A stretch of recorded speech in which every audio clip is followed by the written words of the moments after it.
Football, it's not something you hear too much about, actually, is it? You know, you associate sports such as perhaps cricket, rugby. Australia rules, of course, perhaps more with Australia. But now there's quite a lot of Premier League players from Australia, such as Matt Ryan, Aaron Moy, Jedinak with Aston Villa as well. You know, do you think that really might give these Australian people players to look up to, and you know, does that say that Australian game is in a good place at the moment? It's in a great place, probably the best it's been in many years ago. But what I'd say is the fact that they have role models that they can look up to now. Obviously, you got the A-League in Australia, which, even though it's a good standard to play in, is not the highest in the world.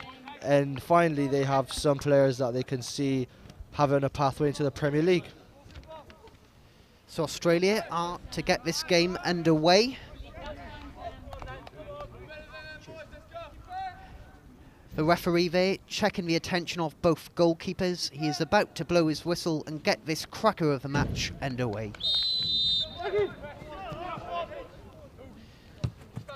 Australia here, they are looking to make a quick start to the match. Bailey Roux there on the ball. He passes back to Caleb Nieuwenhof.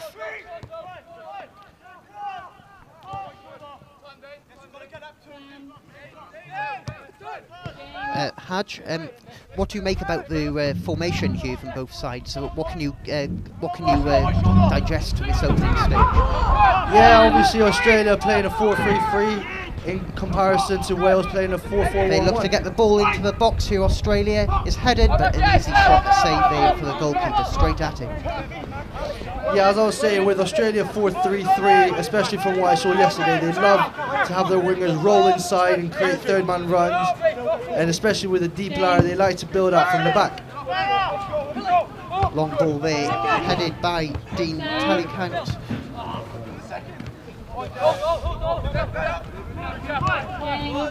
Talikanos there, looks comfortable with the ball at his feet. Tell you what, if you want to prospect, the number 12 is someone that you really want to look out for. His distribution. Bailey Roux.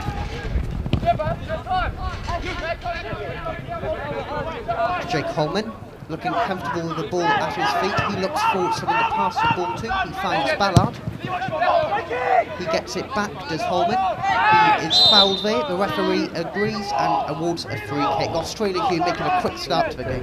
Yeah, absolutely. Just like yesterday, make a fantastic start. If you want to keep an eye on someone, number 12 out from the back, he's absolutely fantastic on the ball. Has a great left foot on him, and he seems to be someone that they build their attacks with from the back. Yes, Baracino there has made a good start to the game. You can see he looks very comfortable there with the ball at his feet, and he's one of these modern day players. How important is that now in football, that players that can attack and defend? They go for goal, hits the wall. Who will react to it first? Wales there, head of the ball out and look to break. The referee awards Wales a free kick, a chance for them to perhaps settle into the game. Yeah, I think we've seen the pattern of play nice and early. Australia will probably end up keeping majority of possession, with Wales staying nice and structured in a nice narrow 4-4-1-1 and look to play on the counter-attack.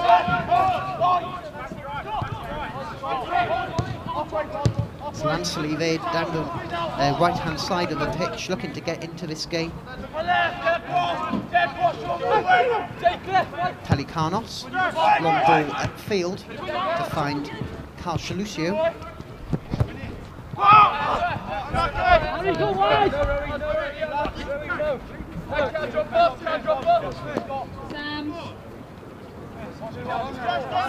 Wales here had, I think, what do you think is the best way from what you saw from the game yesterday? Are they a side that likes to break on a counter-attack, or are they a side that likes to really, you know, go on the front foot? I think every young team wants to have the ball and is very enthusiastic and exuberant, but I think with the amount of possession that Australia will have, I feel that Wales will have no option but to sit back and hit them on the counter. And with the pace of the two wingers, I feel that's something I can exploit, especially with the high fullbacks that Australia play with. Yes, this is a relatively new Wales squad. They're still gelling together. How hard is it for a side to gel together, and how long can it take? It depends on the chemistry of the players, of course. Obviously, some teams gel quicker than others. this team has obviously the Serenity Cup upcoming in February, so they still got a good month of gelling before they go into competitive games. It's Carluccio there, passes the ball out to Pelikanos. Bailey Roux there, looks to get the ball back.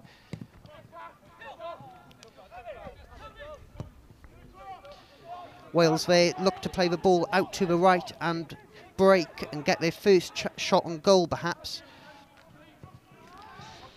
Throw in now. Will Wales look for the long throw, you Hadjay, that kind of side?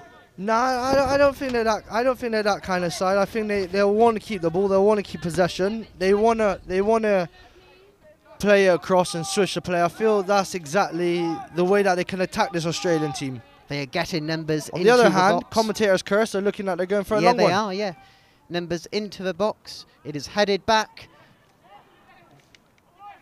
Wales here look to get a shot on goal but can't get at it. Australia here defending well, but they do give away a free kick. Hadj conceding free kicks in that area, potentially quite dangerous. Yeah, this is exactly what Wales will be looking for, especially with the height. They got a few tall players in there that can cause Australia some problems from set pieces. Graham Hugh and Brooks Bent over the ball, both deciding who's going to take this free kick. Looks like it's going to be Graham. He whips the ball in to find a header, but is headed wide there. Goal kick for Australia.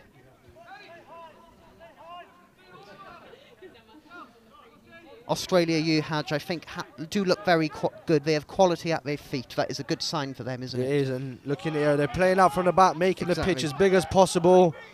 Both centre-halves comfortable with the ball, and will look to play forward at every opportunity. It's Pelikanos. Passes the ball to... Good skill there from Webb. He passes the ball back. They look to break again to Australia. Ball there just a little tad too long. I mean, we've seen a few occasions now that Australia seem to be breaking the lines too easily. The Welsh midfield need to narrow off here and stop those passes between their lines. Yep, foul there. Australia have a chance to get the ball back into the Welsh half, but they take a quick free kick, pass the ball out. It's Pelikanos. He manages to pick out Holman. Wales get the free kick. That's a silly foul there. He's not going anywhere, just merely shepherd him across and just keep the pressure on. Now they've relieved the pressure and Wales have a chance to build an attack. Holman and Bailey Roux here for Australia, they both look dangerous players going forward. Yeah, they're the two players that probably keep Australia ticking, keep the ball moving and causing teams to switch to play. A deep goal kick there by the Wales goalkeeper. It's a case of head tennis there for a minute, but now Australia gain possession of the ball and look to play it on the ground. Appeals for a throw in there from both sides. The referee gives it to the visitors.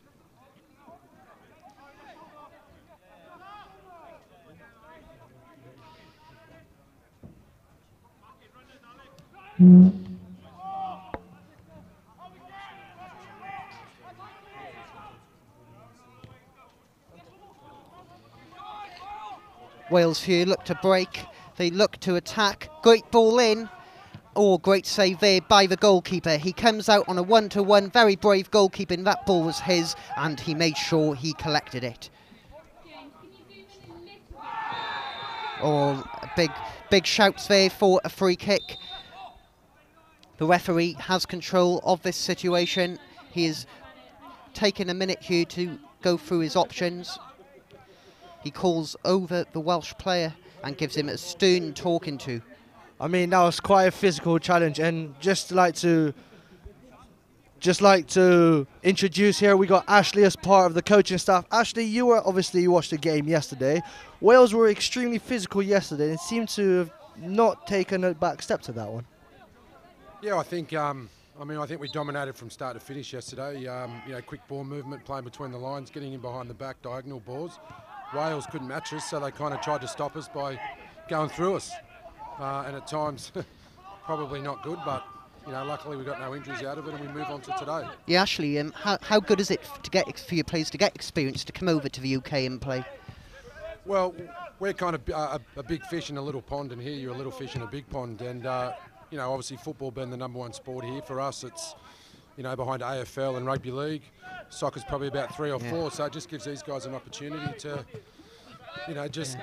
as I said, test themselves in the waters against people that, are going to be the world's best one day. And I heard you talking before, we've had the likes of, Bosnich, Schwarzer, Lucas Neal, playing the Premier League, and more recently Aaron Moy and Matt Ryan. Yeah. So there are a few that get through. Yes, I think that's a good sign, isn't it? I think for any sport to really become popular in its country, role models like that are really, really key to that. Australia here are making a very good start to the game. They look here for the quick throw-in, ball into the box.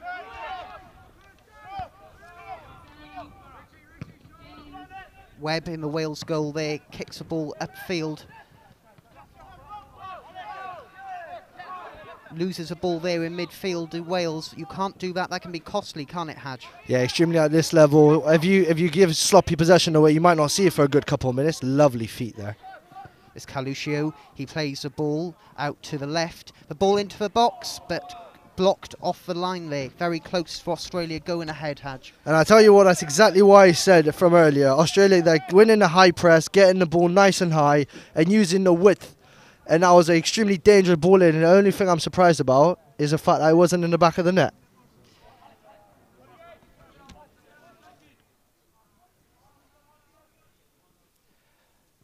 Holman here is everywhere. He's going short for corners. He's really looking like a player who's pulling the strings of this Australian side. Yeah, and these short corners isn't anything new. They're a quick thinking side, and they caught Wales a couple of times yesterday with these short corners, and they seem to be exposing them again. Caluccio with the corner. He plays it out to Jordan. Ball comes into the box. Oh, misses everyone there. No one could get on the end of that one. That is Perfect ball though. That right is in a danger area. Yeah, absolutely. Lovely, low-driven ball in. If anything, I'd say that's poor attacking play. The attackers there need to expect the ball to miss everyone, and at back post you get tapping. Now that should be 1-0 Australia.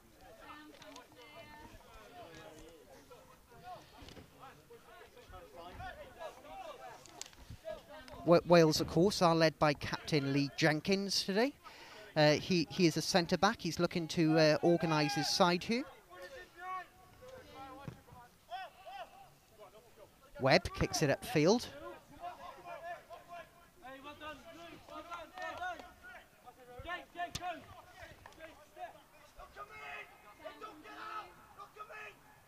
Australia here with a throw-in.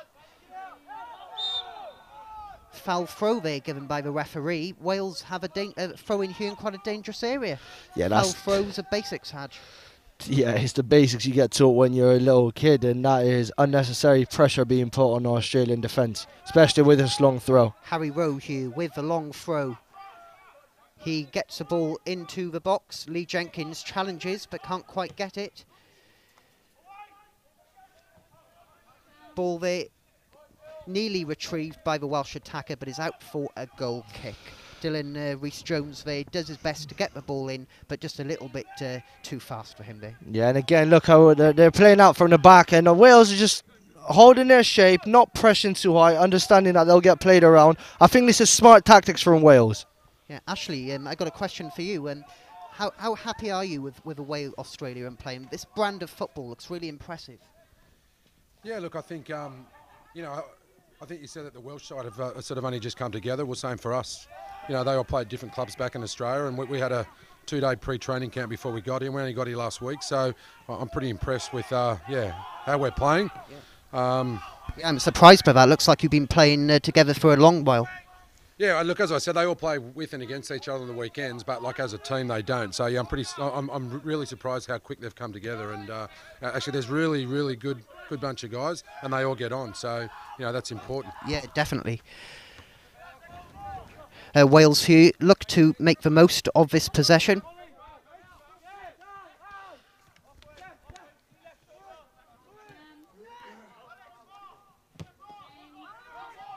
but a loose pass there nearly played Australia in. But luckily for them, the ball just went a bit too fast. Actually, 3G services, how common are they in Australia? They're getting very common over here now. Is that same in Australia? 3G? Yeah, AstroTurf, like this. Yeah, they're not as many as over here, but yeah, they're getting more and more. Obviously, because you don't miss a game. Obviously in Australia with the weather. Yeah. But yeah, no, there are more and more of them now. They're expensive though. Yeah. Because over here now, in January you'll be playing in a bog right now. Really, we've had a lucky spell of weather at the moment, but artificial surfaces like this are all over the country now. They're really heavily relied upon over here. Well, as I said, I mean, the hardest thing for us is that some boys play on an artificial every second week, and then every other week they're playing on a, like a poor pitch. So, it's just we probably need some consistency. So I think you'll see more and more of them in Australia where they play on them every week.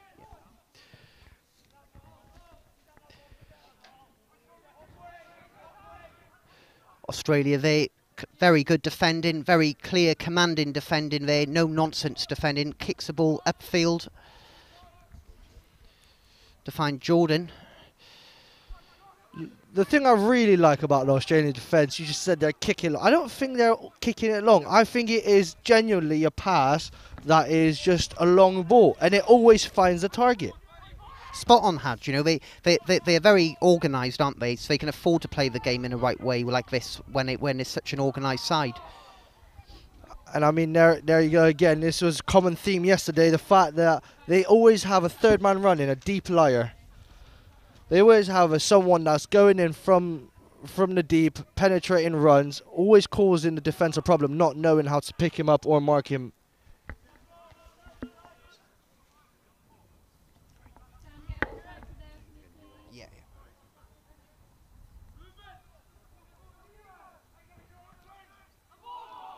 Appeals for a handball there, but waved away by the referee. Wales look to break through Dylan Rhys-Jones. Rhys-Jones kicks the ball upfield to find Lansley. Lansley looks dangerous here, trying to get the ball into the box, but can't quite line up the shot. Australia here once again very calm, playing out, not panicking, passing the ball out. Lovely, Hadge. Oh, that's beautiful. That's what we want to see from the young players. But I think the number 9 for Wales, I think he's the key for Wales today, especially with all the pressure coming towards them. He needs to keep hold of that ball, and he needs to have better quality with him. Oh, great ball through there to Carluccio. He plays the ball in, but Lee Jenkins mops up. Headed there by Webb.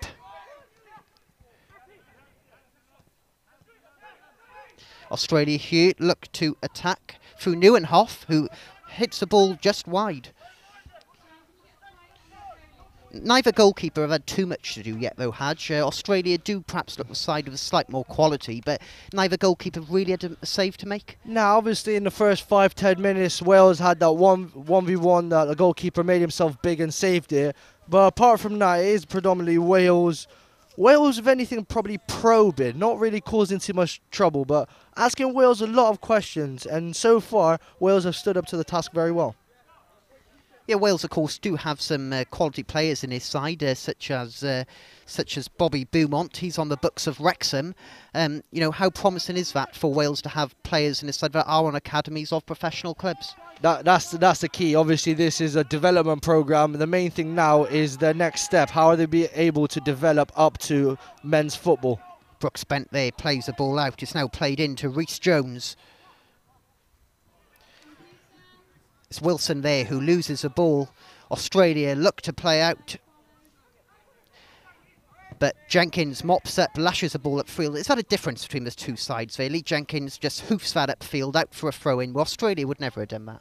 No, that's exactly the main difference between the two teams there. Australia, calm, composed, always having control of the ball, and Wales seem to be rushed in everything they seem to be doing. And sometimes they get away with it, and sometimes they don't.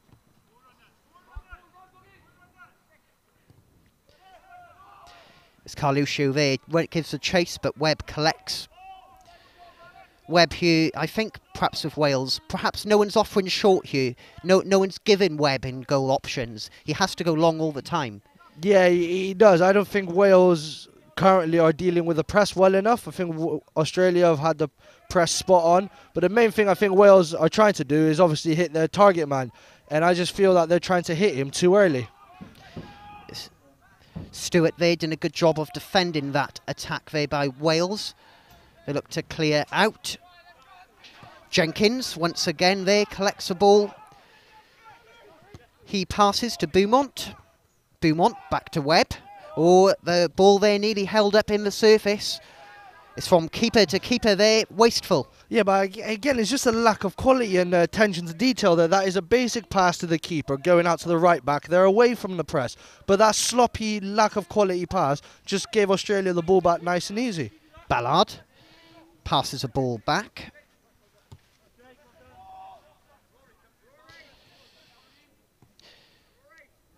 Australia here looking to build the next phase of attack.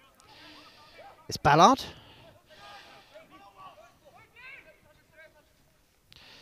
To Pelikanos.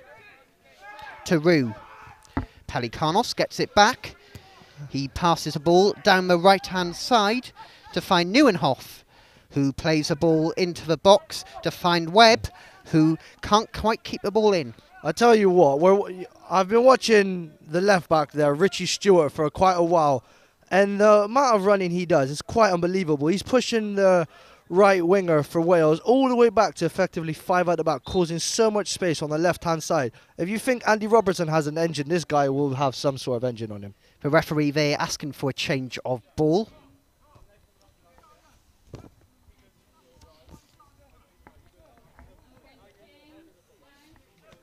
Yeah, Ashley, is this a new thing for Australia coming over to Wales, or is it an annual event? Yeah, we come every January, so we've been coming for about 20 years.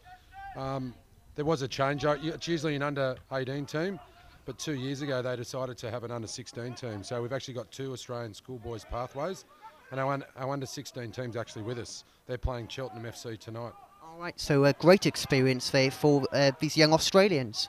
Bailey Roux looks to chase. He dodges the Wales defender, but Lee Jenkins there, no nonsense defending, clatters a ball out for a throw-in. It's Webb to Nieuwenhof to Bailey Roux. Bailey Roux there looks to set up the next phase of attack, but Wales intercept. Dylan Rees-Jones plays the ball out to the right. It is chased down by Hampson. Again, it's just wasteful play there.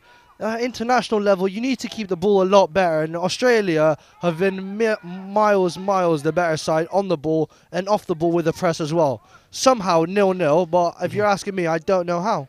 Nieuwenhof to Bailey Roux.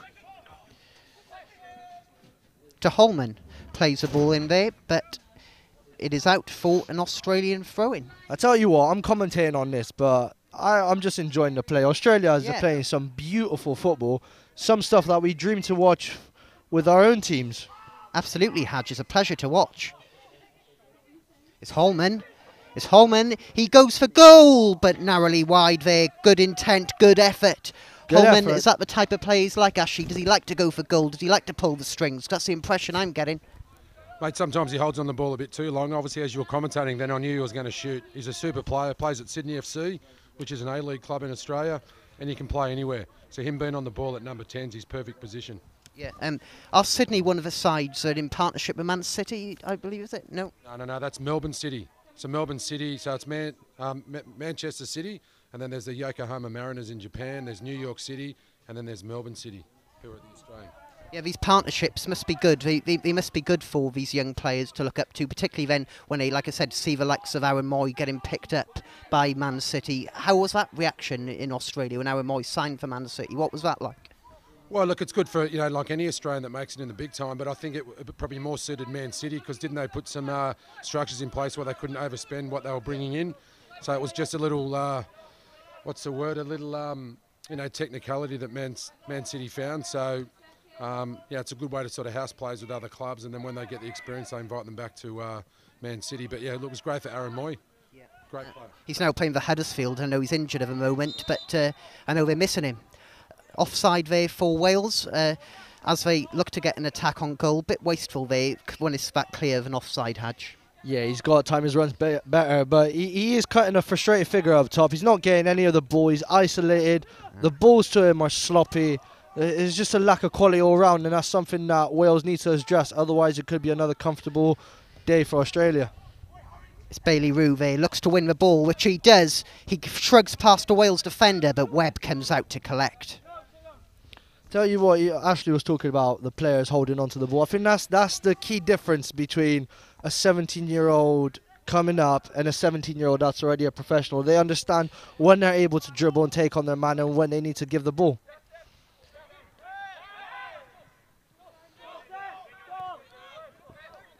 It's Carluccio to Bailey Roux. Plays the ball to Ballard. The referee there awards Australia a free kick. Wales here making a few rash challenges, and he is now getting his cards out. He's given a yellow card there. Wales now need to be careful, need to be disciplined. Yeah, they need to keep their discipline, but that's just a sign of frustration, really. They haven't kept the ball well at all. And it's a sign of frustration as well as maybe a little bit of tiredness with the amount of defending that the Welsh team has had to do in this first half. Holman here standing over this free kick. Holman with a ball into the box to find Carluccio, but Webb collects. That is commanding goalkeeping. That is, and for all the domination and the beautiful football that Australia have played, again, they haven't really tested the goalkeeper, and I think that's testament to the back four and the fantastic, nice, narrow shape that they've been holding.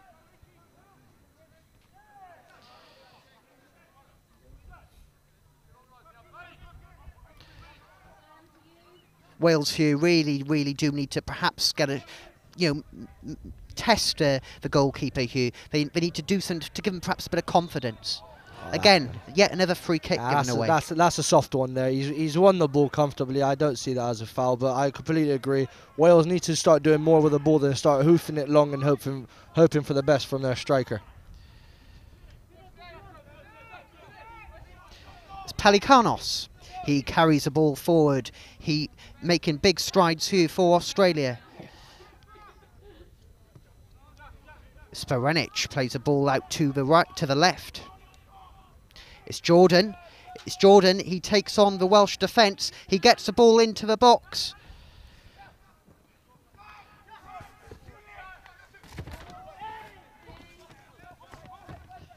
It's Holman there. Quick thinking, plays the ball past the Welsh player. Throw in there could go anyway. The referee gives it to Wales. I think that's just a safe option there from the referee. But there is a Welsh player down here. He looks in some pain, Hadj. Yeah, it was a strong challenge. I just think it was unfortunate that he got caught on the aftermath of that. But if there's one criticism I'd have of Australia, it is their lack of ruthlessness in the final third. And as these players grow older, hopefully that ruthlessness will come into it, and the amount of domination they have in possession will obviously lead to more goals for the team. It's actually, when you assembled, when the squad was assembled, how happy are the players to be representing their country at any level? It must really be an honour. Oh, mate, they're over the moon. Obviously reality's, obviously setting because we're over here now and this is our fourth game, and obviously 20 hours to get here, and travelling on a bus for 3 or 4 hours a day. So they'll stoked to get here, but reality's set in now, and they're a little bit more. Know what they're here for. Yeah, they're focused, and I think perhaps that togetherness of them coming over you together, staying together, perhaps there's a difference between the two sides here. Perhaps it's almost an advantage that the boys, have come over you together as one. Well, the funny thing is that of the 18 boys we've got here, 17 of them are from New South Wales and 1 from Queensland, and they, at our national championships, actually picked our entire New South Wales team because they were that good. They didn't want to split them, so. There is camaraderie amongst the guys immensely, but as I said, different conditions here in the UK than Australia. So, absolutely, that was a half chance there for Wales. Very, very wasteful once again. Nowhere near the goal, Hadj. I don't think they're playing with confidence, are they? They're not backing themselves. No, they're not. They seem to have kind of slumped shoulders, a bit tired, a bit frustrated with each other. And an occasion like that, I just think you just need to get your foot through the ball, knee over it, and hit the target. I think that's just wasteful because it could have been a better half chance than he made of it.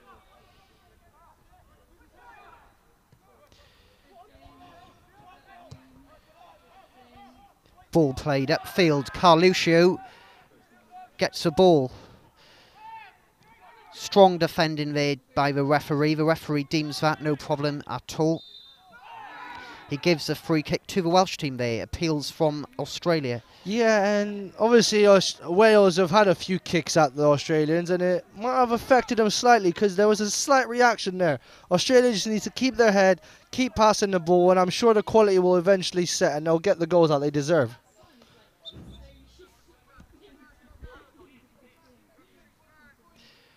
Wales go long with this free kick. They go upfield. Lansley tries to head the ball but can't quite grasp control. Holman here looks to play out. I mean, again, there they go long, and there was one player surrounded by 4 Australians there. That's not good use of the ball. They had plenty of time to play out from the back Wales, and they just were wasteful with it. Dylan Rhys-Jones there getting very angry with the referee over that one, but they really need to be disciplined here, Wales.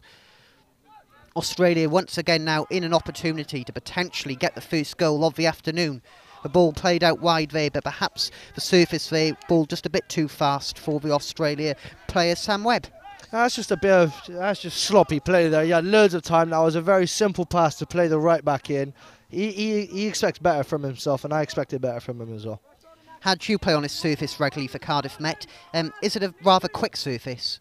Nah, if anything, when it's sunny like this, it dries up, it's boggy, it's bobbly. Once you get a bit of rain on it, it makes it nice and slick the way we like to play. Jack Wilson there showing a lot of skill but can't quite be strong enough there in the tackle area to regain control of the ball. Australia once again look to break.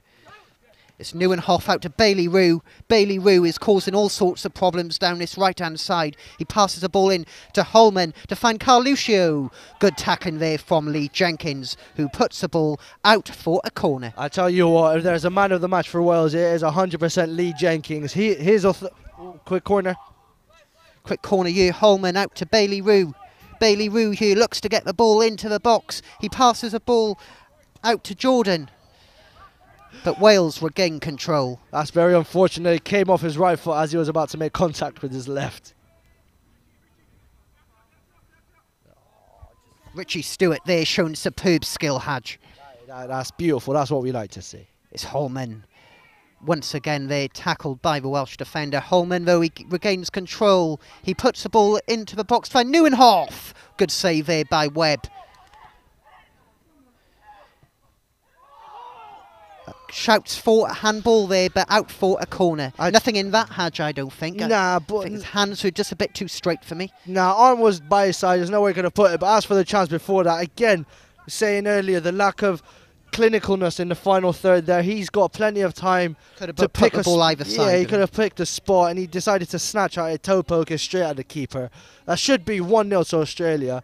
But I tell you what, those feet from Richie, I would love to have a pair of feet like he does, because that was beautiful play.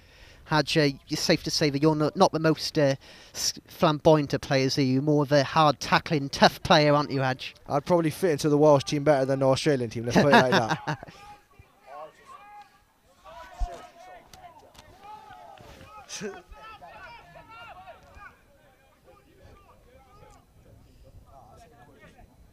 Yeah, I think, Ashley, we didn't know what to expect turning up here to commentate on this match, but I must say I've been really impressed with the quality of Australia. I thought Wales would edge it before the game. With, like you said, football's not the most popular sports in Australia, but I must say I'm really impressed with the way your side is playing. Well, it's still the highest participation sport in Australia, but obviously we just compete with some other sports that kind of get the nod at the moment. But mate, this is a good football side. Obviously, we have a curriculum back in Australia which is, focused on the Dutch style. The 4-3-3, playing between the lines, getting in behind them, playing out from the back, as you can see. And most of our players have been developed in that system, so that's the difference. And Ashley, you obviously say that it's like the third, fourth sport. Do you feel that the success in the Asian Cup and the World Cup will increase the profile of football, as you call it, soccer in Australia? Well, we still call it football, but when we talk to our league, AFL and rugby union counterparts, we have to say soccer, but to everyone else, it's sort of football, and that's obviously showed. It's FFA, which is Football Federation Australia. So, no, I think where it really changed for us is that Australia were part of Oceania, so we obviously had to play the 5th or 6th ranked side from South America. Brazil, Uruguay, Argentina. But as soon as we went and played in Asia, I think 2006, we actually qualified. We had a whole. like we had like a whole place. So once we qualified in 06, with the likes of Neil and Cahill and Kuehl, then obviously football's really gone to the next level at a national level. What about coaching in Australia? Harry Kuehl has come over here. I know he coached Crawley and Notts County over here. Are there any other coaches to look out for in Australia coming through? Perhaps it would Tim Cahill. He strikes me as someone to be a good coach. I think he's doing a lot off the field, Timmy, so I don't think he's ready for coaching. I looked at some great coaches. It's hard to sort of single anyone out, but, coach education's massive in Australia, and there's some great coaches. So, I think you'd be looking out for a few. Obviously, our coaching staff, Pat Miranda and Chris Menol, do a lot of the schoolboy stuff in Australia, and they're brilliant. So, they wouldn't be out of place over here. Wales who look to attack once again, but it's the same story every time. Long ball after long ball. Yeah, it is again poor quality. You should hold up. That is a basic little pass to him. It's poor quality on that behalf. But again, it's 3 Australians surrounding 1 Welsh player. He's simply not. He just simply hasn't got the 1, the service, and 2, the support that he needs to be able to keep the ball for Wales. Yeah, great defender there by Rory Jordan. Considering he's an attacking player, he's working very, very hard there to chase that ball down. The ball into the box here is Jack Wilson, but saved by the Australian goalkeeper. It's Dylan Rees-Jones here. He looks to tee up an opportunity, but it is blocked by the Australian defence. I think opportunities like that, I think Wales need to pounce on. I was counting there, you had 6 players behind the ball. Therefore, you're attacking with 4 and expecting 4 to go through 7 players. I think that when Wales do attack, they need to throw more bodies up forward and create and cause more questions to be asked of Australia. It's Ballard there, back to the goalkeeper. It's Pelikanos. To Rory Jordan. He plays a ball which is intercepted by the Wales defender. It's Jack Wilson there, edges a ball forward. He gets it back, but Holman wins the aerial challenge.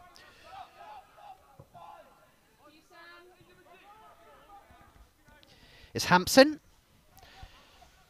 to Brooksbent, who wins a throw-in for Wales. Butler puts the ball out for yet another Wales throw-in, as they look to try and build some momentum here at Kincoid.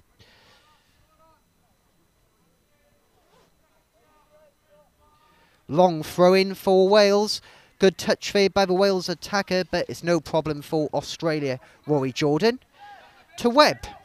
Webb carries the ball. He eases past the Wales player there. Webb plays the ball back to Pelikanos.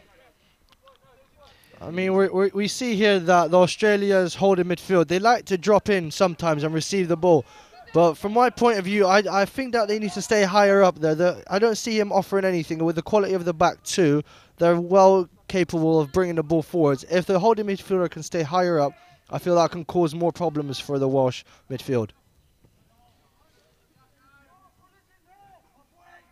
Stewart, back to the goalkeeper. Pelikanos to Sporenic.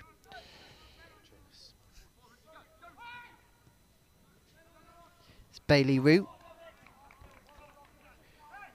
Bailey Root there, I've noticed now, has gone over to the other side. With that big tactical, or was he given quite a free role? Oh, it just keeps the defenders guessing, I mean, obviously the greatest player in the world, Cristiano Ronaldo, plays on both sides, so we have to make sure our players can as well. And just for those playing at home, I know there's a lot of parents in Australia listening to this. The keepers are Matthew Nikolowski, and our central defenders are Sparacino, and it's Bailey Rule, not Rule, so R-U-L-E.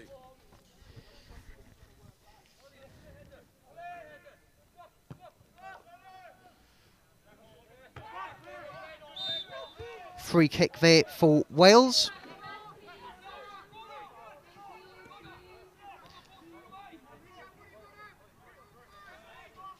Harry Rowe there looks set to take this free kick for Wales. I'll tell you what, the very little amount of attacking threat Wales have had, this could be their best opportunity to get a goal in this first half. Got plenty of height. See what they can do for the miss. Harry Rowe into the box. Nikolkowski collects.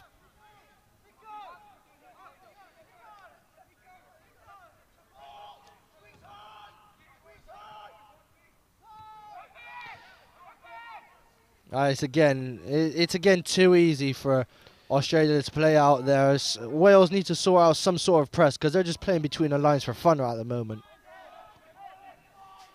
It's Beaumont. Plays upfield to find Lansley. It's intercepted there by Neuenhoff. Rory Jordan looks comfortable with the ball at his feet. He looks strong in the tackle area too. He regains the ball.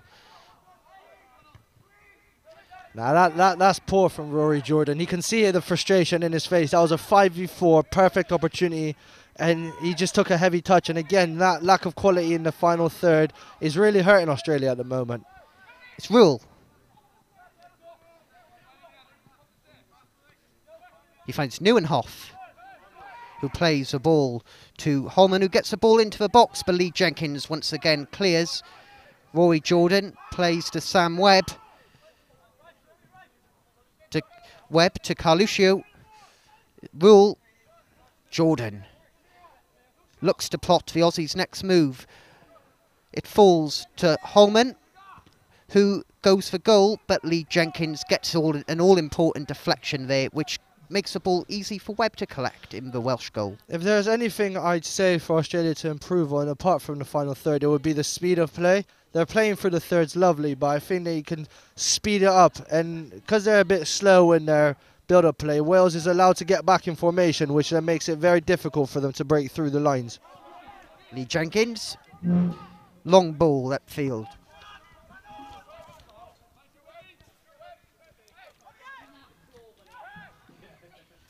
Jack Wilson there going into the box, but Australia recollect the ball.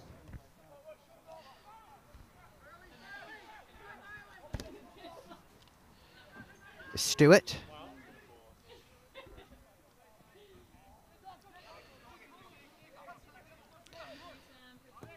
Ball over to the right-hand side to Sam Webb, who does well to keep the ball in there with that bounce. Lee Jenkins there, great header.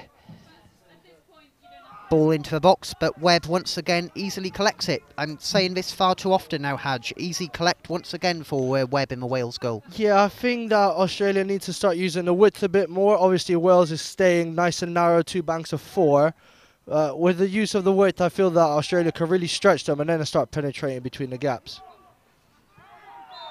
Free kick there for Wales. The assistant referee gives an indication there to the man in the middle to give a free kick to the home side.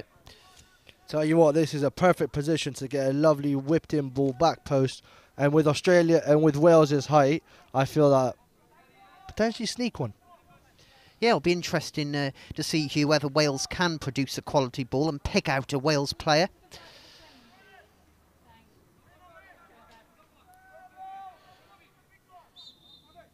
The ball comes into the box, but Nikolkowski collects very convincingly in the Australia goal. That's a bit rushed there, that restart. Nah, not the restart. That's extremely poor quality from the Welsh there. They've barely had any of the ball.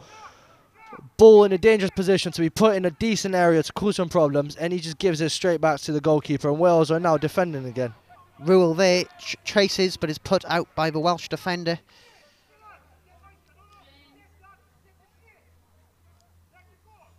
Throw into Australia, they get the ball in. Deflected there off Rule. Sam Webb.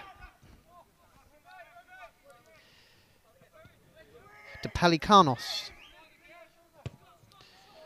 Misplaced pass there to the Welsh number 8, Alex Brooks-Bent. Long ball up to find Oliver Lansley. But again, he can't quite grasp control of that ball. Strong challenge there by Jack Wilson. The referee gives a free kick to Wales as well. Ashley, obviously in British culture we find quite a lot of coaches shout at the players sometimes when they make a mistake. There's been quite a few mistakes on Australia's behalf, sloppy passes, heavy touches, and there doesn't seem much reaction from the bench. Are you happy that they're making these mistakes and learning from them at such an early age? Oh, I can tell you that if we're a little bit closer, we would have been able to hear Pat and Chris, the coaching staff, because they are quite boisterous. But at the end of the day, if you don't win, you learn. So obviously for every mistake that you make, you just don't want to make sure that you make it again. So it is a good learning curve. Because I feel like you've played out from the back a lot. Sometimes your centre halves have given the ball away, but that hasn't discouraged them from playing out from the back, from still receiving the ball and still playing the same passes. Look, I think the difference in the game is, as we're, Wales are on the attack here. I think the difference is that we've struggled in the final third. We're not playing our width, and you got it beautifully when you said it before. And every time the Welsh get the ball, they're obviously bumping to their number 9. They're playing very direct, and they're trying to get the ball to their number 9. But the problem is that the players around the number 9, what's his name, Jessup or Lance Lee, he's on his own. He's isolated. There's 4 Australians to obviously 1 Welsh, and the 8, the 10, the 6, the 7, 11 aren't getting close to him, so they can't get in behind us. They can't, and that's the difference. So, I really think Australia should be 3 or 4 goals up. But football's about scoring goals, and they haven't scored. Sam Webb there.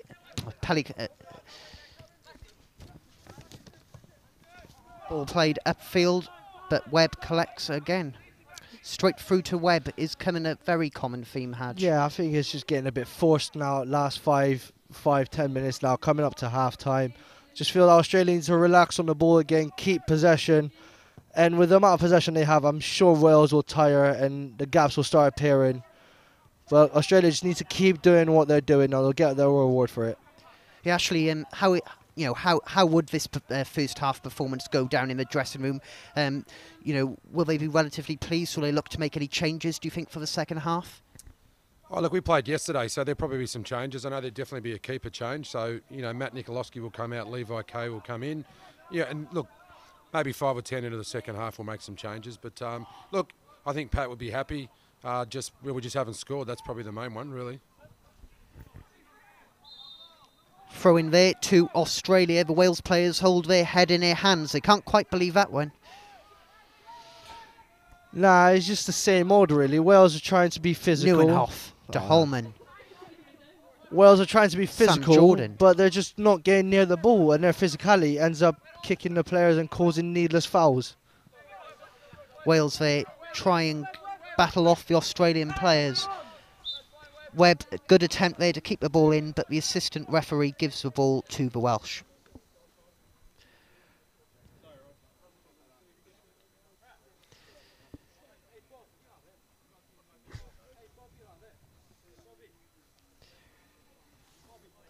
Harry Rowe here now, taking the throw-in for Wales. I mean, again, I'm sorry, but I just got to point out, there was a chance there for the centre-half to receive the ball and go out the other side, and Wales go long, and in the end, well, he still got the ball somehow, but I feel that's just the clear change, the clear difference in philosophy. Australia playing out, whereas Wales just seem to be going long too quickly and give the ball away there. That brings the first half to an end. It's all square here at King Coyd. Australia look the side with a more quality, but it's Wales 0, Australia 0. We're all set for a second half in a few moments' time, where Ross Struhl-Clark will take over in the commentary box. See you then.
If you want someone. Welcome back here to Kincaid.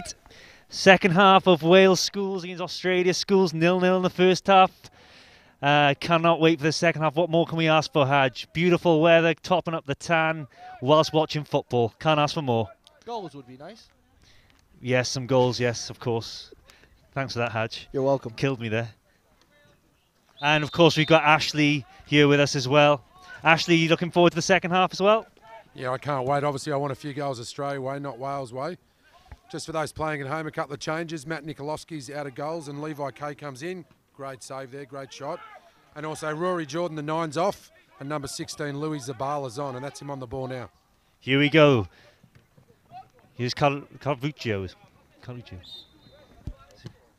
Doggy. You know, it's just, it's great to welcome the Australians here today. And I've got to say, they've really impressed me. In that first half, they were knocking that ball around really nicely. Really impressed with them.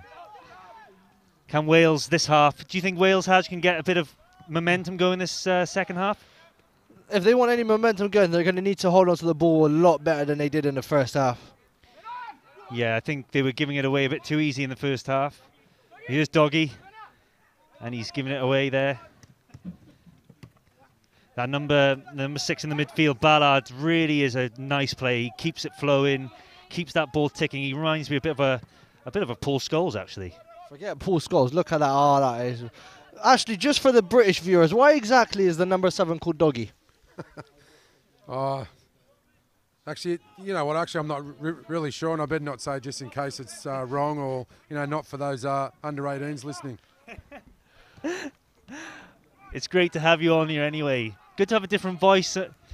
Someone, actually, Ash, I was just gonna say about the coaching in Australia. What is it like? Do they take football like coaching seriously out there? Because in Wales, the last few years, they've really stepped up the coaching, education, and everything. Just wondered if it's the same in Australia. Yeah, it's no different. Obviously, coach education and schools are probably the two biggest things. So, this being the Australian schoolboys, all these players go to their schools and have come through the pathway, you know, through their region, through their state, and now for their country as well. And the coaching, as I said, we follow the Dutch curriculum, the 4-3-3, and it's a massive thing in Australia. Yeah, because as I said, if you didn't have coach education, you know, the players wouldn't be able to sort of, you know, bring in new initiatives, best practice, you know, new ways to do things. So yeah, it's a big thing. It's interesting you mentioned the Dutch coaching system. There's that, I don't know if you've heard of it, the curve coaching, and that is very big, and that is something that a lot of younger players get to do now. It's kind of like a lot of ball manipulation and things like that. Yeah, it's just ball mastery, just many touches on the ball. I mean, obviously the more things you can do with the ball, you know, obviously the more situations you can get out of. So, you know, I suppose it's like a computer game to some extent. You know, the more lives or the more, you know, things that you can do, obviously you're going to sort of get through. So obviously in a game, the more touches, the more things you can do with the ball, you can get out of tight situations and, you know, create a lot more. So yeah, so a big focus on that. Well, here we go. We got a set piece here for Wales. Evans is going to take it. Good opportunity this for Wales. I think this is probably where they're going to get their most joy. In it comes straight at the goalkeeper. Food and drink for him there. Could have caught that with his eyes closed, I think, Haj. Yeah, again, poor quality there. Just another opportunity for Wales to get the ball in the box, use their height as an advantage, and that poor quality has just been the quality throughout the game, unfortunately, for Wales. Yeah, so we're going to go long here. Bit of a misplaced kick there. Bit of a battle. Referees let that one go. Pascoe there to Gauchi on. I quite like the centre-backs for Australia, though. They really play nice football out from the back. Yeah, especially the number 12 from what I saw yesterday. He keeps things ticking for Australia sometimes. Yeah, well, I was going to say, Ashley, obviously you encourage them playing out from the back, and it's good to see two centre-halves playing out from the back. I played centre-back myself and was always encouraged to play out from the back. There's an offside there. Yeah, they're good kids. Obviously, we've got we've got a lot of centre halves, but you know, the number 12 Sparacino lives on the Central Coast. Parents are you know, mango farmers and avocado, which are big fruits in Australia, and the 14 Pelicanos, you know, can play at number 6 as well. But you know, Ballard's in there doing a great job, so it's a good mix to have those guys in there. We've got Michael Half, can also play centre back. Sam Webb, the number 4 there on the ball now. Blake Richards, who's obviously out injured at the moment. So we've got 4 or 5, and they're all about the same quality. Well, that's brilliant. That is, to have that many options and to be so kind of play different positions. Actually, Hadj, Cardiff Met, quite similar to your team, aren't they? You got players who can play lots of different positions. Yeah, Carl McCarthy, obviously the most notable one. Only player that I know can play 10 positions on the pitch. To be fair, Hadj, I've seen you play at different positions: right back, centre midfield, even like on the left back you can go. You're a bit of a jack of all trades. Yeah, I'd like to think so. Not to the same quality as these young boys. If I had the feet of these boys, I'm pretty sure I would be a lot more successful than I am right now. No, don't put yourself down, Hadj. You're a good player. And here we go, Australia. No, got a corner here. This is an opportunity for Australia. Can they make it count from a set piece? So, Ashley, you think they're going to go short? 100%. And this is why you're here. Tactical information. Ball on the right-hand side. Crossed in the box. Bit of space for Doggy in the centre. And straight at the goalkeeper there. Goalkeeper's just going to launch it long again. It's a bit like watching Stoke at times, but that's a good ball. Yeah, that's the first bit of quality that Wales have had. Held the ball up, got up high on the field now, and hopefully they can keep possession. But again, Australia's press is on point. Tell you what, this captain, brilliant. If there is a man of the match that's challenging the Australians, it's definitely him.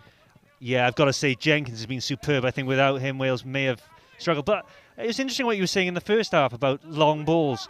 Actually, there the keeper's hit a direct ball, hasn't he? But it's gone to the striker at least. It's not just an aimless one. You can't play long balls. Yeah, that's the difference. I feel that's the difference between the Australians and the Welsh. That sometimes the Welsh will play the long ball and it is a long ball and it's aimless, whereas Australians will play a long pass. There is a massive difference as well as a small difference between the two. And if you look at here, like the two centre-half split, don't they, Ash? Well, exactly that. I mean, their keeper got the ball and didn't even look to play short. I mean, they went very direct, but our keepers' first thing they do is to look to play short, and obviously our back 4 and our 6 are always looking to be an option. So, we kind of play through the lines as opposed to over the lines. Yeah, it is classic. Like the back, the two centre-back split. The number 6 drops in, tries to dictate the play. There's an opportunity here. Here's Doggy on the left. Infield again. Intercepted well, but it's ricocheted. Good turn there. Going to be patient. Going to try and switch out to the right-hand side. Ballard again. Nice switch of play there. Good touch from the right back. Well defended, and there is a chance of a counter-attack. No, too many touches on the ball there, and they'll just go back to the Australians. That's where I feel that the Welsh need to do better. If they can nick the ball up, and Australia are susceptible to the counter-attack with the amount of bodies that they push forward. Yes, it's an interesting. Oh my word! A lovely nutmeg there. I love that. Every day of the week, love a nutmeg, Ash. Yeah, don't we all? Yep. No, we love a nutmeg. Yeah, but you can see there too. I mean, Australia playing out from the back, and it's pretty obvious. But when they got the ball at the back there were 7 or 8 Welsh guys kind of sitting deep. So there's no pressure. So they're actually allowing the Aussies to play out. So, maybe something's, maybe the coach for Wales has to, kind of press us a little bit higher and, try and nip the ball in because, the 7, the centre and the right, that can cause some problems, but they just haven't had enough opportunities. I tell you what, Zabara, if I think that's right, Ashley, there seems to be a lot more flexibility in the front three. When the previous winger was on, he seemed to have stayed out wide a bit more. We've already seen a bit of interchange between Sabara and Doggy. Yeah, these guys will rotate. They play all across the front. I suppose that's what you want in your front men, that you want them to play, left, right and central. So, yeah, they'll do this a lot. The thing, I think Wales have gone to a bit like a 3 at the back, actually. They're kind of very trying to maybe crowd the midfield a bit more.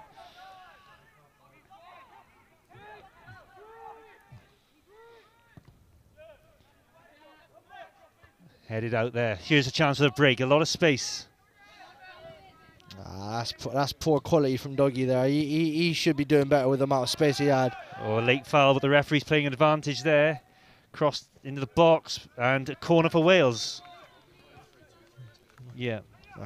Yeah. Yes, it's kind of they've definitely changed the formation there. That's compliment to Australia though, because I think first half they were overrun Wales a bit. Well, as I said, they had to do something, and yeah, it looks like they're playing 3-2-3-2, so they're playing with the 4 lines just to try and get in between us and kind of stop those fast breaks and that ball movement. And so far, they've probably had the better of the second half, to be fair. And here comes keeping it alive in there, and the referee's given a free kick. That's a great finish. Unfortunately, it was a foul, but that's a delightful thunderbolt finish there. The one thing I say now is Australia, obviously, we already seen the technical ability of them. I think now this Welsh side presents a different challenge in the fact that the Australians, apologies, need to adapt the way they play to counteract the new formation that Wales are putting in the second half. Yeah, I think Wales do look a bit more comfortable, I suppose, but obviously as the game goes on, they may tire.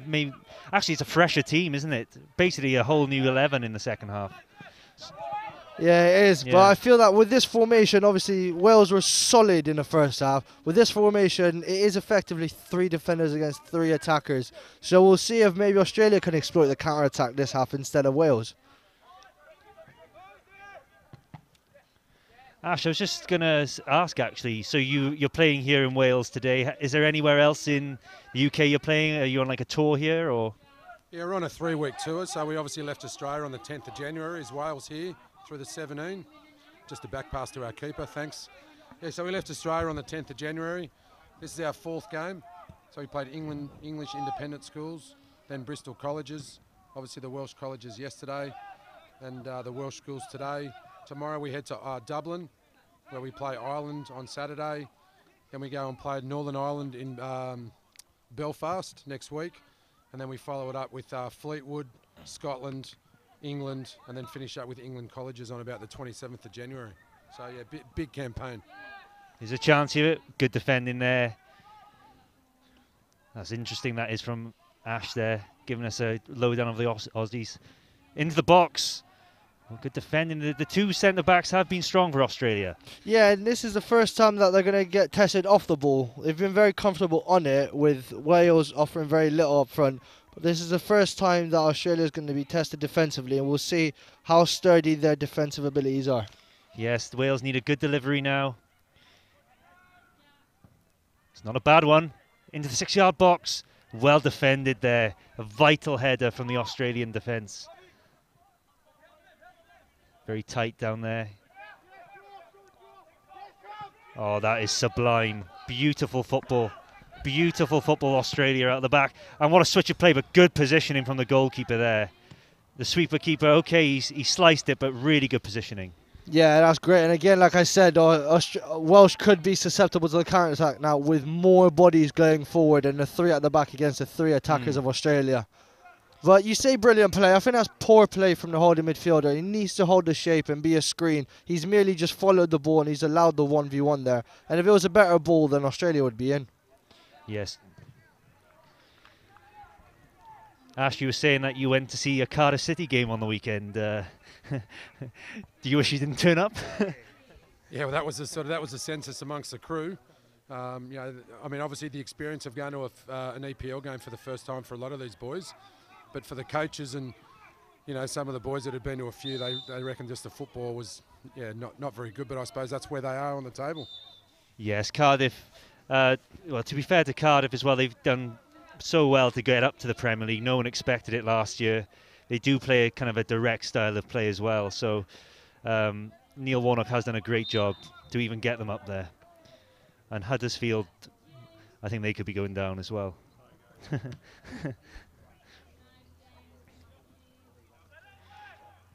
But like you said, like through this school system, there has been some players that have been produced and things like that. And like, who's the most notable one? Did you say?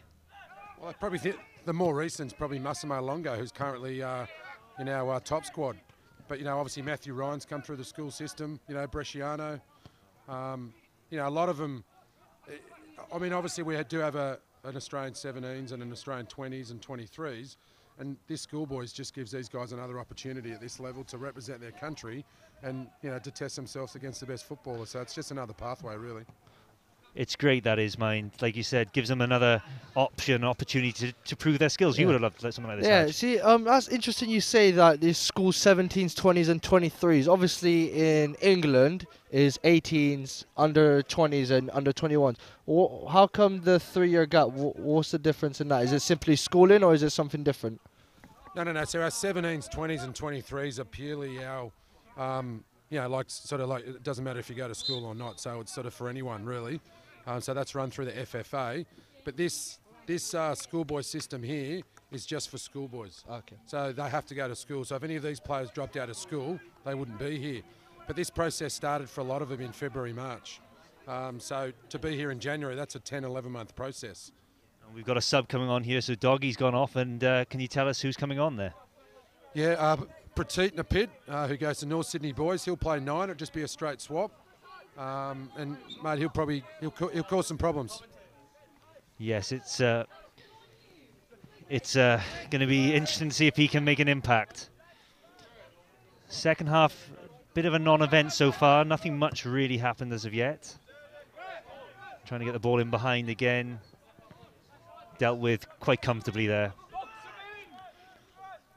What way, do you think Wales can get a goal in this game? What do you think is their best route? Apart from set pieces, I think the width with the 3-4-3 formation, they might have one more player extra in midfield and they'll outnumber the Australians, and that will allow more. That will allow more space out wide for the Welsh wingbacks. Here's Ballard again. Got a good shape in the midfield, haven't they? White ball down the line, but again, look who's there, Jenkins. He's been like a rash today, hasn't he? He's been over everything. He's been fantastic, and I'm telling you now, he's the best player by far. Goalkeeper kicks it long. Can he win the flick on? That's not a foul, unfortunately, for Wales. He's just fallen over. Bit of a wayward pass there. That's the first bit of rashness I've seen from the Australians back four. They've been calm and collective. Yeah. In the second half, a couple of mistakes seem to have creeped into the back forward game.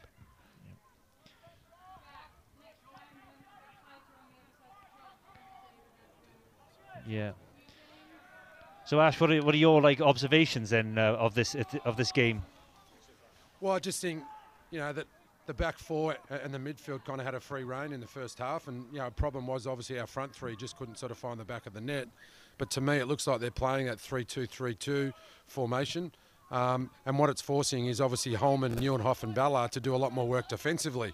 So of course, and you can see there, they're not getting forward as they did in the first half because they're doing a lot more work off the ball. So I mean, that was smart coaching there from from the Welsh coach. Yes, that's all about coaching, identifying those problems and snuffing them out. Here's a chance though. Oh, good strike.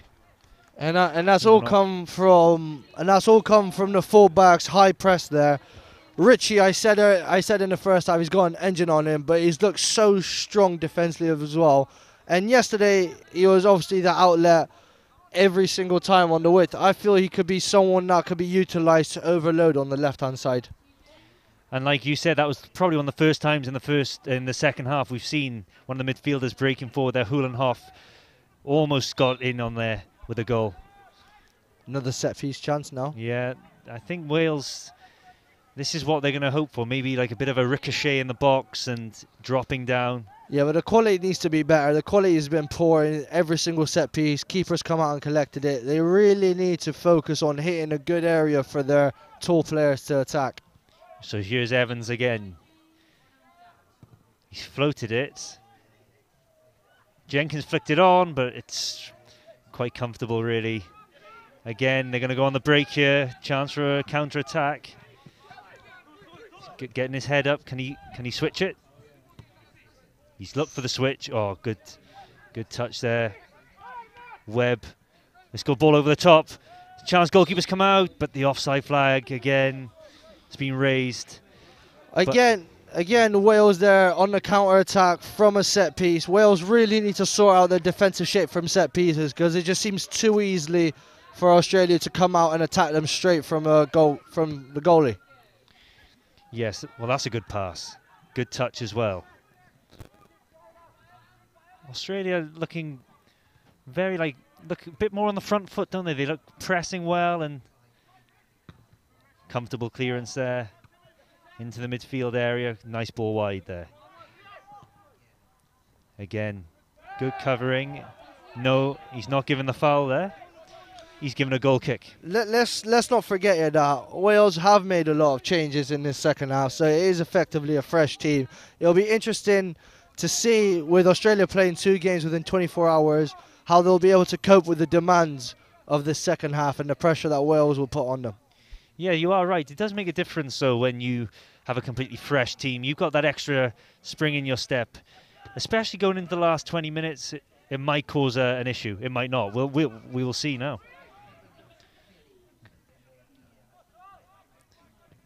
Cleared again. Centre backs looking commanding, aren't they? Yeah, they've dealt with the press well. What'll be interesting to see now is if the keeper does come out and collect it, how Wales will be able to cope with the counter attack, because so far they've dealt with it very poorly. Another ball, another corner. Couldn't get it past the first man, but it could break. Could be chance for a counter here. Big chance for a counter here. Now, is he going to drive? This man in the centre. He's got to try and stay on side, though. Oh, he just tried to play the reverse pass, which didn't quite come off. Yeah, but again, that's poor. He's managed to get the ball to feet and able to put Australia on a counter-attack. The Welsh really need to sort out how they're going to stop the ball going to the striker's feet. Oh, lovely turn. That is chance. Can run into the space. Man over.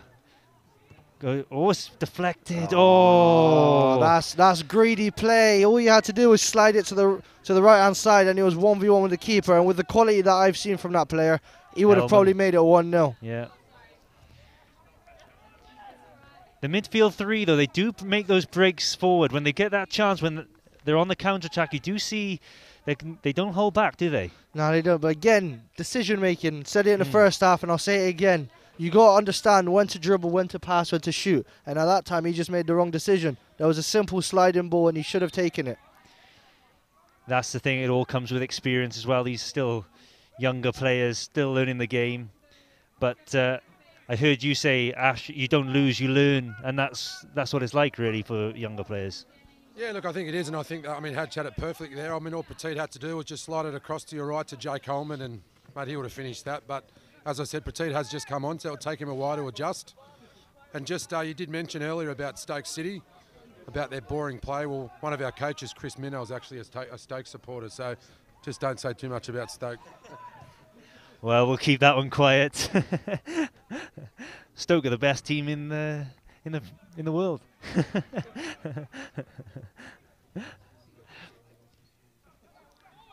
Can Australia open that Wales door? They've probed. Jenkins again, so strong back there.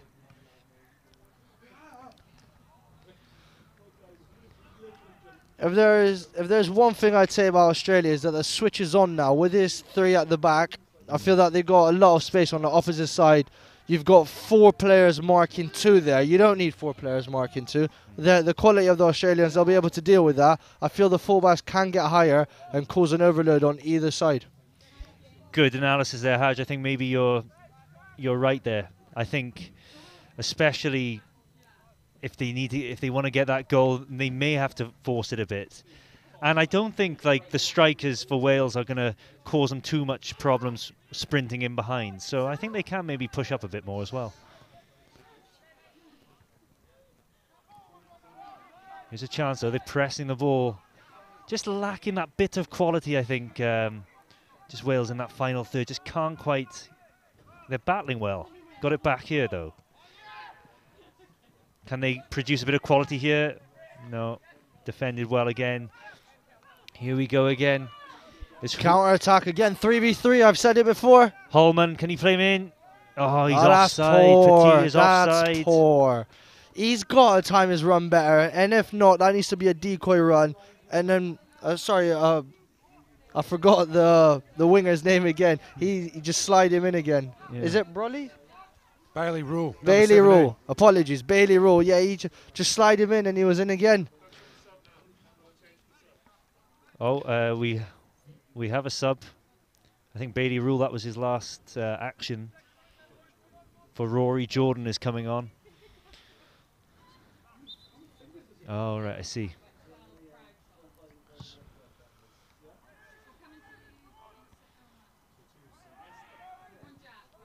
Oh, cleared away.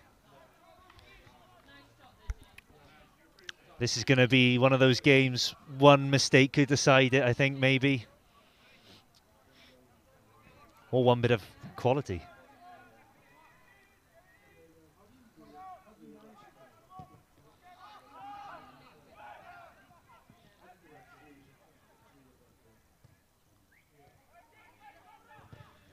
How long are you here for now, Ash, in Cardiff?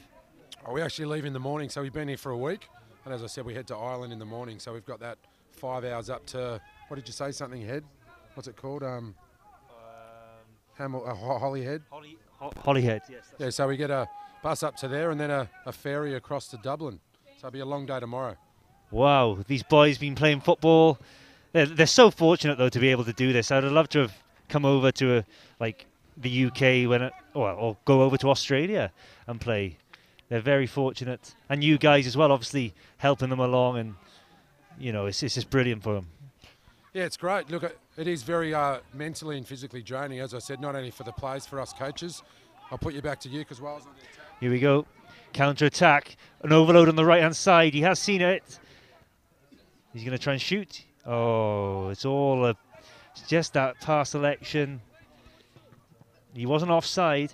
What this Wales do look like to me is a team that's just kind of been thrown together, really. But like we said, Australia have been thrown together as well. But Wales look a bit more like they're not gelled. Yeah, it's a bit disorientated. I'm not sure whether... I just think it's the quality of Australia, really. I think Australia's quality has been so great, and the ball manipulation and keeping possession has been so good that has made some of these Welsh players look a bit more average than they probably actually are. But that's the standard of international football that you got to live up to. Yeah.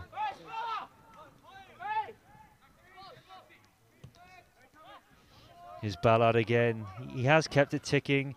And then Holman and Webb there on the right-hand side. Jenkins here again. Tell you what, I think these subs really have made a difference. Australia, especially with the game in their legs from yesterday, seem to be holding on to the ball maybe an extra second or two, bit longer now, and they seem to be giving sloppy passes away, which they weren't doing in the first half.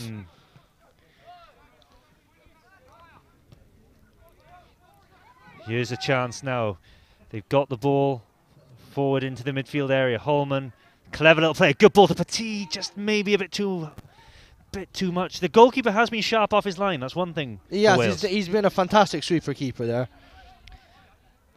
What I like about the Australian midfield three is they getting the head up. They're quite sharp on the ball. Oh, it's a nice touch. They got to get out there. They need to start switching the play now. Oh, again, fortunate to keep possession.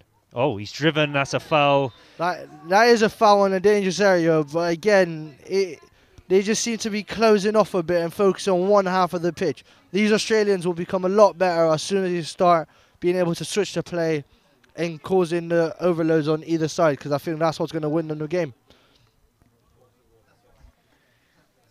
Well, this is a good opportunity for Australia. Short ball. Well, we just found that a lot of the teams we play are a lot taller than us, so we do a lot of our set pieces short. So we might just play off to Petit here off the wall. Watch the guy on the wall. Oh, they've gone in this time, but it's broken. Good strike, but again, guess who was blocking that? Jenkins. That's clever ploy, actually, off the wall, because actually a lot of people don't watch that person off the wall, and if that comes off... Ooh, has he gone for it? I think it might have been a bit of a cross, but it's actually interesting. Like, set pieces are an interesting part of the game. I think sometimes, especially in the UK, we kind of work on the long kind of set piece or getting it in the box and doing different things, but maybe like a shorter one, Well, you know, with Cardiff Met, do you work a lot on set pieces? Absolutely, we spend a good half hour, maybe a bit more sometimes on no matter what the weather on a Thursday evening, focusing our set pieces already for the weekend, regardless if you're in the first team or the reserves, or even the youth team on a Sunday. And do you have 2 men on the post, or not? No, On corners. no, we don't. But again, Wales is winning the second balls there, but Australia have won it back well. Again. It's space here. Hudenhoff, infield to Petit. Oh, if that came off that pass, there could have been an opportunity there. Tell you what, I'll re-emphasize it and I'll keep going until I'm blue in the face. The Australians really need to work on the final third play, and if they do have any time to be training in between the intense schedule, I suggest that the coach will be working on final third and being more clinical there.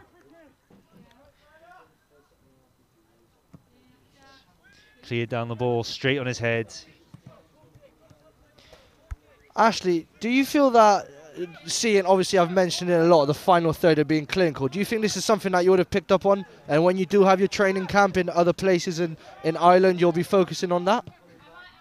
Oh, look, I think, it's like in a penalty. I mean, at training, you can score as many penalties as you want, but when you get to game day, taking a penalty, just that pressure and, obviously the ambience of a game. So, look, credit to the Welsh defence as well. I mean, that big guy at the back, their captain, he's had a sterling job. So it just puts, our attackers under a little bit more pressure as well. But, it's just one of those games. There's some goals in them, but we just haven't found any yet. Yeah, I think it's more of a concern when you're not really kind of probing, really, isn't it? And not creating things. Whereas Australia, they're nearly there. It's like just that last pass. And that can improve, like you said. I think Jenkins has got to take a lot of credit for today's performance. There's a run in behind there. They've just got to watch that run in behind, Wales. Good composed play.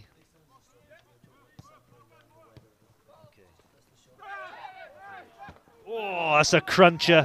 Love that. Here we go. Chance for Wales. You're going to strike it. Oh, a bit of a tame one in the end. But, that's why I do like to see those challenges flying in. I think that's going out of the game a bit now. Yeah, obviously. I mean, you can see the impact on the players' socks there. That was a great crunching tackle. That's something that we like to see. What about you, Ash? Do you like the challenges and things like that? Man, I love them. Especially when I time them well. But back in my day, I did a lot. I mistimed a lot. Yeah, you could get away with it. Even in my day, I could get away with a few more than this day and age.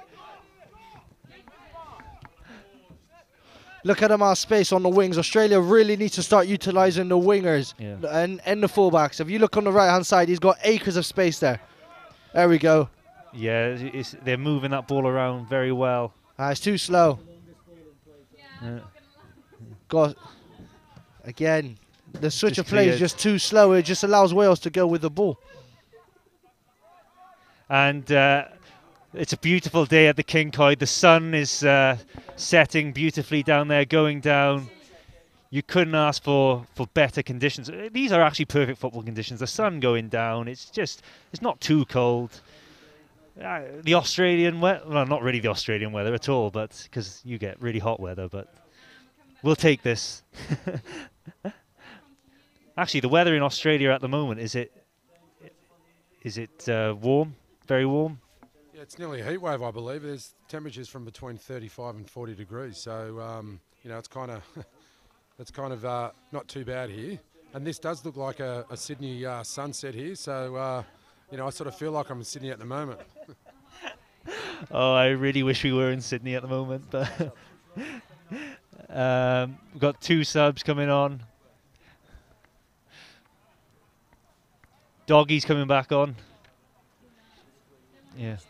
Yeah, so Sparacino will come off and Sam Webb will probably go into central and Lachlan Shevers, the 2, will come and play right back. And that looks like Patik's gone off. He's done a good 10 or 15 minute spell. And our captain, Jared Coluccio, as I said, Doggy, and that'll be the first thing I ask. Why do they call you Doggy?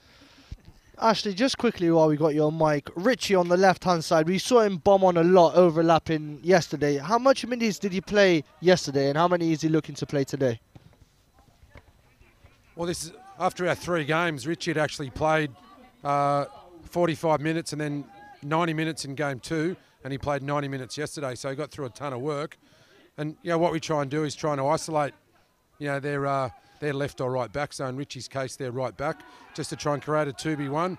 So he overlaps, and our number 11 kind of makes that diagonal across to try and isolate. And obviously you've got to be pretty fit in that position. And Richie, as I said, he goes to a Blacksland High, up in the mountains, and he does it well, mate. He's very fit as he's on the ball now. Yeah. Here's Calicio. He's got his body in the way and he's won a free kick. Yeah, I mean, Ashley just mentioned it there with overlapping runs and the wingers going inside. We haven't seen enough runners going inside in the second half. That might be something to do with a slight fatigue in the game now. As we spoke earlier, the number 4 who's playing right back earlier has now come on as a centre half, and he's very versatile. Well, we are now going into the last 10 minutes of this game, so it's all to play for still. 0-0. You do feel the next goal is going to, it's going to win it, really. It's been such a tight affair. Neither side have really created much this second half. I can't really think of either goalkeeper making a save. Nah, I think that's more to do with the change of shape of Wales, but obviously you've seen the last 5-10 minutes, the Australia's game has gone a bit slower due to the tiredness and fatigue based on yesterday's game. But again, here we go. Australia need to try and switch the play early enough to be able to cause that 2v1 on the wings. Here we go with Wales now. Again, a good challenge in the midfield. They have been biting about the Australian field. And that's just a big ball to the goalkeeper, really, there. He's had a few of those today, the goalkeeper. He's been really a bit of a spectator, the Australian goalkeeper. Hasn't had any real threats. Don't want to lose it there, though. Here's Ballard That's again. better. There we go. Hulenhoff. Nice ball. In behind. He's turned, he slowed it up. Webb is on the... Nice back heel. Oh! It's a chance! It's a goal for Australia! Holman walked through the defence and finished it quite superbly. Oh my word. That's it. That's it. Call it full time there. That goal deserves to be the full time. That was absolutely magnificent. The vision from Zabar, the little back heel, the third man run, and the finish was absolutely clinical. And it all came from what I've been saying before, the quick switch of play, causing a 2v1 on the wing. That is absolutely beautiful. That's what we want to see. Oh, that's what football's all about, Hadj. And Ash, I've got to get you in here. What a beautiful goal. Mate, it was super. Actually, said actually came from Ballard in midfield. He found Neuenhoff, and they both actually go to school together. So they've been playing football together for a while. Obviously out to Rory Jordan, who had a 10 or 15 minute spell on the bench, come on fresh. Came on the inside, gave it to Zabala and a little back heel to Jake Holman, who got him behind into the box and finished it well. And I know his old man's downstairs. He's made the trip over. So, Stewie and Sammy's parents would be very proud parents down there. So, Jakey got a goal. I think he got our first goal of the campaign, actually, Jakey. I mean, all that beautiful play, but Wales could easily counter back now straight with a set piece. Set piece opportunity here. Not beating the first man again. You've got to say Australia on the balance of play deserve that goal. But can Wales strike back? It's never over until the fat lady sings, as they say. Now, Australia deserve it. Like I said, they finally were clinical, broke through the lines, 1v1, sublime finish. But the back heel from Zabala is absolutely different gravy. I tell you what, I can't wait to watch that on our Facebook Live later. I'll be going back and giving that a watch, that's for sure. But again, came from the switch of play. Yeah. You know what I mean? You keep switching it, and that's the weakness of this formation, the fact that you are exposed on the wings. Patience as well, isn't it? You know, they could have easily started panicking. Australia not played the ball on the floor, but they've just kept probing, and finally got their reward, really. Yeah, absolutely. And it all came from, I'm going to call him the Australian Andy Robertson. Richie there. He had the ball. Lovely little 1-2. Play through the midfield. Beautiful play. And like you said, it's great that the parents of these players can come across as well and view that, Ash. Yeah, it is. No, that's good. As I said, it's pretty. It just sort of makes the players feel a little bit more relaxed knowing that they've got mum and dad support, and if they obviously run out of money, they can go and sort of get them for a quick £10 or £20. And Hatchie, I'm quite happy to pass on Richie's details. You seem to be a big fan of Richie Stewart. Oh well, yeah, I'm a big fan of his endurance, his calm, composed play, something we all look for in our defenders. There's been a few impressive performances, but we can't again forget the performance of Jenkins at the back. He's been superb for Wales. No, he's got a good future ahead of him, I'm sure. Bit scrappy there. Referee needs to calm it all down. Bit tetchy. Well, here we go. Now it is the Alamo. We're just going to launch this ball forward, I think. Yes, but if you look here now, lovely little short pass. Get some yards. He's not even looking for the short pass. Well, it's all or nothing now. We're into the dying embers, really. 4 or 5 minutes to go. Up it goes. It's broken. Going to strike it! And Jenkins has had a slash at it, and that is straight to the goalkeeper. He's going to take his time. Tell you what, play quickly here, and another counter-attack's on, because none of the Welsh players are even looking at the ball. Oh, that's a decent kick, that. That's going to cause problems. Carvuccio is underneath it. He's done well in the end. The defender, he's got back goal side, and he's tried to play it out. And they have. Can Wales muster up an attack? Oh, going in between them both. That's going to stay in play. Good composed play again. Oh, that's very good. Oh, and he's megged him, but that was maybe a bit fortunate, that one. Holman. Oh, that's a ball. Lovely. This to kill the game off. Oh, just a touch. Yeah, the touch took it wide.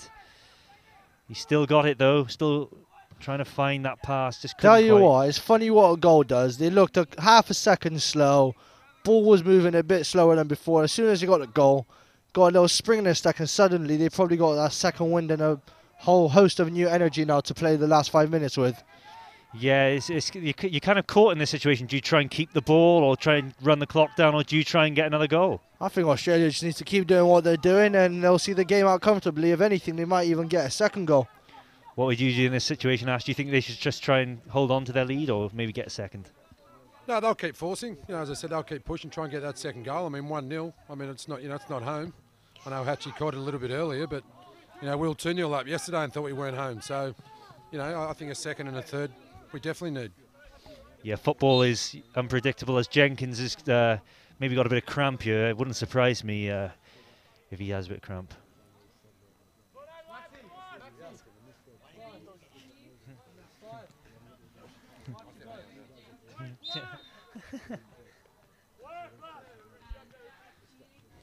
This would be a big blow for Wales if he did go off, even for the last 5 minutes here. But I think he might soldier on. He seems to be one of those characters. And this will give you confidence for the rest of the tour as well. 2 wins here. Yeah, look, and I think, you want to win, but we're actually playing a good brand of footy as well. You know what I mean? I think we impressed a few people yesterday, so to be able to back that up today, and look, there's still a couple of minutes to go, but, if we can get a win here and concede no goals, it'd be a great 48 hours. So just on Dog, I've kept you guys in suspense. He's just like a little dog, little bull terrier on the field, mate. He just goes and goes and goes. Do you know what I mean? So that's why they call him Doggy. It's all become clear now. Yeah.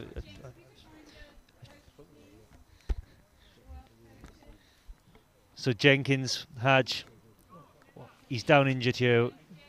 Yeah, and there's actually a sub now. The Welsh goalkeepers are now subbing as well. If anything, I think I might be wrong in this, and I hope I'm not. I think Jenkins does play for Aberystwyth, so he is getting men's first team football. And if I'm correct in that, you can see that because of the strength, the power, the understanding in the game, great positional play. You can see he's getting all that experience in the Welsh Premier League. Yes, like you said, he has stood out for Wales. Just that kind of, like you said, that know-how more than anything. And that's why he stayed on, because really all the other players have changed, really, haven't they? Yeah. So he stayed on to kind of help them out. Now with Wales with 10 men, are Australia able to capitalise and get a second goal? Bit of an aimless one again from Wales. Nicely brought down though. Oh, like you said, they got that spring in their step. They're just going to keep the ball. Nice play. There's a man over there. He's found him. It's Cavuccio. Just over the bar. It was another good move though, Haj, there. Split them open. Yeah, fantastic play. Obviously they had the spare man, so there was a spare man in midfield there, but obviously the sub's just been confirmed now. Just to go back to Jenkins, he's been absolutely fantastic. A vital part of the team, and it'll be a shame to see him go off for the last 3 minutes. And that was a good move there from the Aussies.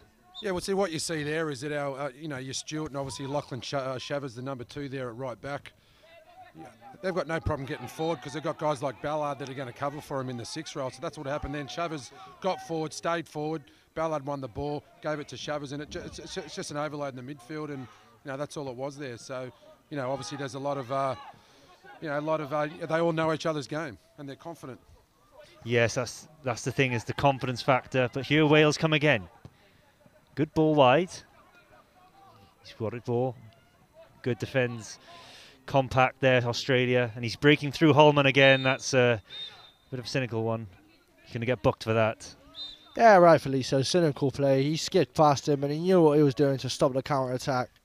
Yeah, it's one of those, Haj. It's a professional foul, isn't it? Really. Yeah, and ironically, it's something that gets applauded sometimes in football as well. Yes, it's a strange one, really. It shouldn't really, but it does. Like you said, as a manager as well, like sometimes you're happy with that.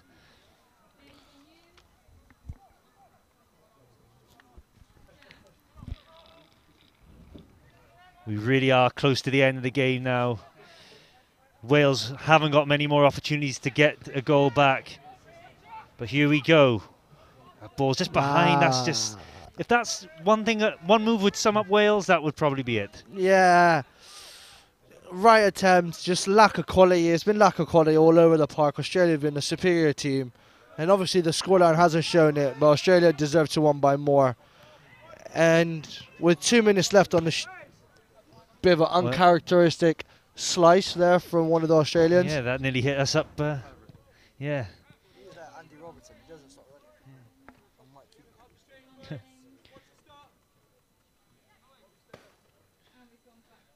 Well, throw in opportunity, another substitution, Ash. So is Caluccio coming off again, or? Yeah, he's coming off last couple of minutes. Caluccio and Michael Huff is coming on. From Queensland.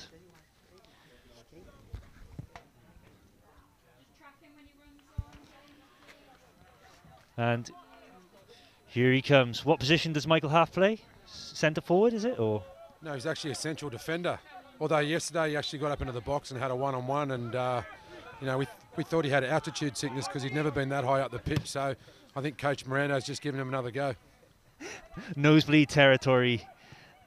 I've been there as a centre half up in the other box, and you're like, oh my goodness, what am I doing here? Right, Wales, last chance saloon. Can they just produce a bit of quality? It only takes one moment.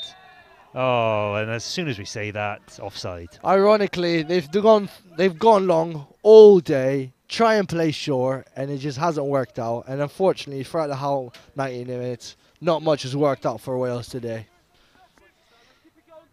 Yes, it's just one of those days, I think, for Wales, just lacking a bit of cohesion. Australia certainly look more of a cohesive unit, especially the midfield three. They've kind of kept the game going, kept the game flowing for them. Yeah, and interesting what Ashley's saying about 6 of his boys that he coaches are here today. You can just see that even though this Australian team has been put together, there is some sort of cohesion with the regional players being together and that relationship. And I'm pretty sure that relationship was shown with the goal, with the 2 boys that have been together from Australia coming into the national side. Yes, you're right, Haj.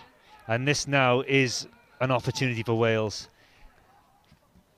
Real chance. One good ball in, one good header, and it could be a great moment for Wales. Everyone in the box. This is it. All or nothing. Yeah, keeper staying back.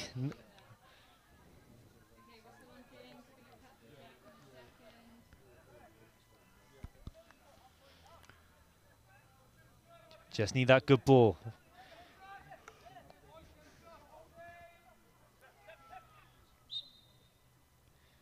Crossed in the box. Oh, good header out there. I think it was Michael Haff in the middle there. Good substitution. His height ball. there really played a part. Straight ball, and I think, if my watch is telling me correct, that is probably full time as soon as this ball leaves his foot. Yes. Well, what a game here today. Wales 0, Australia 1. I've got to say, Wales battled well in the second half, just couldn't quite get a goal. Australia were the better side in the second half and eventually got a goal through Holman with a beautifully worked move. Ash, leave the last word with you. What do you think of Australia today? Aussie, Aussie, Aussie. Oi, oi, oi. Thank you, Ash, and thank you everyone for watching. Top man. They gave us some great stuff.